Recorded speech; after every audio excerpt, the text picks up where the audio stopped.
Good morning, hello everyone, আসসালামু আলাইকুম। এই তো চলে আসলাম সকাল সকাল বাংলাদেশি নাস্তা নিয়ে।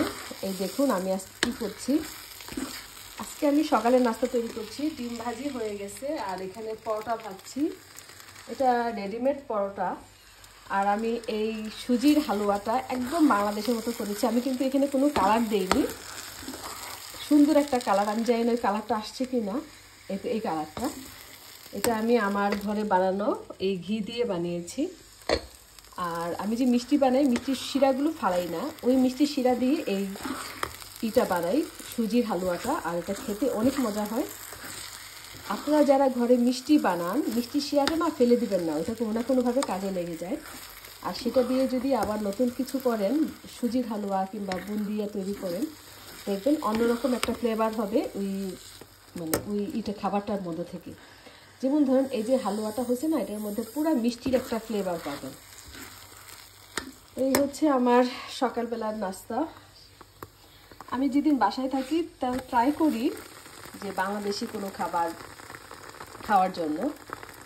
আর বাংলাদেশে তো এটা দোকানেই পাওয়া যায়, মানে একটু হেঁটে গেলেই আমাদের সেই মুখরোচক খাবার দোকানগুলো থাকে। সকালের নাস্তা, বিকালের নাস্তা, দুপুরের খাবার। তো বাংলাদেশে কোনো চিন্তা করতে হয় না, কিন্তু আমাদের এখানে যাই করি না কেন সব নিজের করে নিতে হয়। আমার এটা হয়ে গেছে, সুজির হালুয়াটা, ডিম ভাজি হয়ে গেছে। এখন পরোটাগুলো ভেজে নেব, দেন তারপর সকালবেলা ব্রেকফাস্ট খাবো। যদিও এখন সকাল না, এখন প্রায় 11টা, 10:30টার কাছাকাছি। 11টা এখনও বাজেনি, তারপরও বলা চলে সকালবেলা।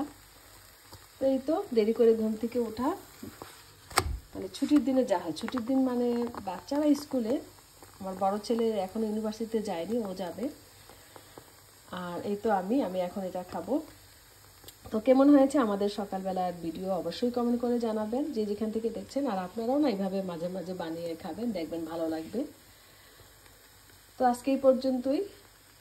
আরেকটা কথা, আমার ভিডিও যদি ভালো লাগে অবশ্যই কমেন্ট, লাইক এবং শেয়ার করে দিবেন।